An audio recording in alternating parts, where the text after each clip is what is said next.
Alrighty, so we're going to post. You guys should remember how to do this. I tried to color code to help you out. On your journals, we have purchases, sales, cash receipts, cash payments, and the general journal. You will have something to post in every single journal. If you look right here on the purchases journal, the pink, you will need account numbers that come from the ledgers. If you look, the accounts payable ledger, so these numbers would belong over here. And then the blue, meaning you're gonna have two different things you're gonna have to post. Purchases debit for the total, accounts payable credit for the total, okay? So let's go ahead and do the total 6,730. That is a debit to purchases. So you're gonna look for purchases right here. I'm going to put debit, paste, 1, 2, 3. If I have a zero balance in 6,730 debit, do I add or subtract? If they're both debits, do you add or subtract? Correct, you add. Sweet. My post ref, what journal and what page is it coming from? It's coming from the purchases, page 16. So P16, what is the date? When you use totals, you always use the total date, which is October 31st. You don't have to write October if you don't want to, because it's the same month.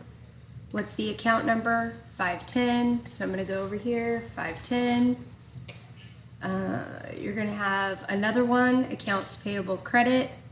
So I'm going to look for accounts payable credit, which is just up here. And that will be a credit, right? For the total 6,730. If I have two credits, do I add or subtract?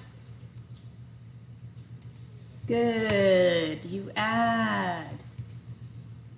Comes from P16, which is purchases, page 16, October 31st. The account number is 210.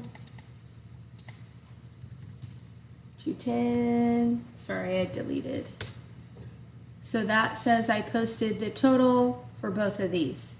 Now you're gonna individually post each of these to the AP ledger. So the first one is American Tools.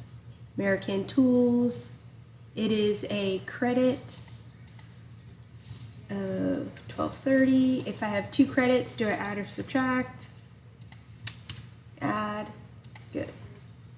What journal is it coming from? P16. And the date is the 2nd. The account number is 2110. Perfect. Okay, you can do the rest by yourself. If the number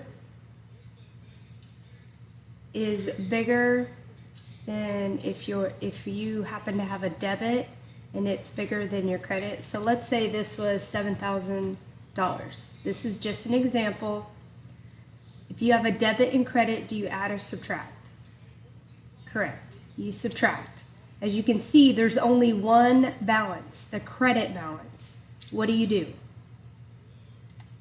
You're going to subtract and get a negative number. That's okay. It'll only happen once or twice. Okay, I'm gonna delete that because that was made up. Okay, good luck, have fun. Bye, miss you guys.